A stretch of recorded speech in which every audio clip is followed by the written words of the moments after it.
শান্তি অবতীর্ণ হোক জনাবে মুহাম্মদুর রাসূলুল্লাহ সাল্লাল্লাহু আলাইহি ওয়াসাল্লাম। আমি আজ আপনাদের সামনে ধারাবাহিকতা কথা বলতেছিলাম, আজকেও সেই ধারাবাহিকতা বজায় রেখে কথা বলার চেষ্টা করব। ওমা তৌফিকে ইল্লা বিল্লাহ, আলাইহি তাওয়াক্কালতু ওয়া ইলাইহি উনীব। রব্বানা লা ইলমা লানা ইল্লা মা 'আল্লামতানা ইন্নাকা আনতাল আলিমুল হাকীম। রব্বিশ রাহ লি সাদরি ওয়া ইয়াসসির লি আমরি ওয়াহলুল উকদাতাম মিন লিসানি ইয়াফকাহু কওলি। বলুন আমিন। যে বিষয়টির উপর কথা বলতেছিলাম, হযরত ইব্রাহিম আলাইহিস সালাম এর জীবনী সম্পর্কে কথা বলতেছিলাম। আজ সেখান থেকে আরেকটু শেষ করার জন্য চেষ্টা করব। আল্লাহ পাক ইব্রাহিম আলাইহিস সালামকে অসংখ্য পরীক্ষার মাধ্যম দিয়ে উত্তীর্ণ হয়েছেন। এই উত্তীর্ণ হওয়ার পর আল্লাহ পাক তার নাম খলিল উপাধি দিয়েছেন। আপনি আমি এমন একটি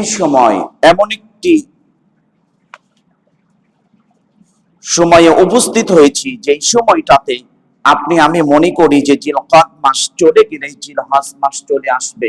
আপনার আমার মেধা, মস্তিষ্ক, চোখে সবকিছুর মধ্যে ভেসে ওঠে যে আমরা কুরবানির দিন গোশত খাবো। এটাই সবকিছু, এটার মধ্যে আমাদের সন্নিবেশিত হয়ে থাকে।